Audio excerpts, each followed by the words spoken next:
Amiza General Chakazzy alongside Tiba, straight out of blues. Zvakatanga sefani vachindirambidza kuimba andichida kusimukawo vainditigara panada kuenda vaida ndigozara.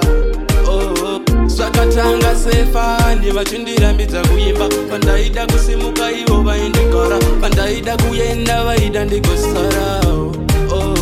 Vatatsare kumashure ndisare kubheki hanzi Chakazzy angoita mistake hanzi zvanoimba zvimangoma futi ndezvefeke asi mfana wangu tipati izvozvo don't take. Mira Chakazzy inendiita chopu nekuti tiso vacho vanogara rekutopu avade kundiona paya ndichiita shopo bate vaudze tipati inanistopu. Chinhu chese panapa aiwa chine nguva amwari wekudenga handivo vanoziva ndinoziva chete kuti harichakwana zuva uchazviwana mfana wangu iwe zvaunoshuva chero vaya vaya vanofamba vakagara vakatongotanga nekugara vachifamba mfana wangu wotoshinga kutoramba uri kamba.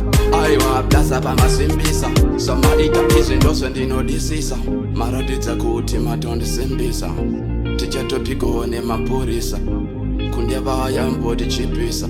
Zvakatanga sefani vachindirambidza kuimba handichida kusimukawo vainditigara panada kuenda vaida ndigozara.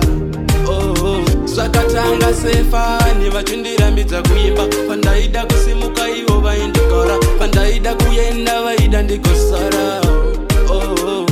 Ambiri ngaifambe ambiri ngaisvike kwatisingazivikane tesewo tinzike kwata Chakazzy ndatibvatika titibude kwese kwatinongoenda tesewo tisvike. Vangasazatiziva vachatotiziva nhasi nekuti mangoma isusu hatimiri pasi nekuti vanofunga kuti tichawira pasi bati pamangoma wangu titoriwa siriyasi. Vaida ndive ndi murombo munzira mangwa chindikanira matombo zvinopera wangu ivo futi hazvinetse chero izvo zvinonetsa futi hazvipere.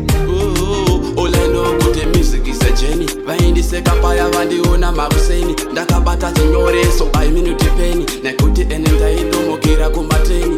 Ziva yako nzvimbo ziva yako position munhu wese panapa ane mission tese tenge tichida kuwachiva vision asi vane mubvunzo vese vane maquestion. Hatisukenda mashure tikuinda mberi tichiri vadiki ngetomenjeri vese vachatotoziva kutanga geri nekuti isu tichatoenda mberi. Zvakatanga sefani vachindirambidza kuimba handichida kusimukawo vainditigara panada kuenda vaida ndigozara. Zvakatanga sefani vachindirambidza kuimba pandaida kusimuka ivo vaindigara pandaida kuenda vaida ndigozara.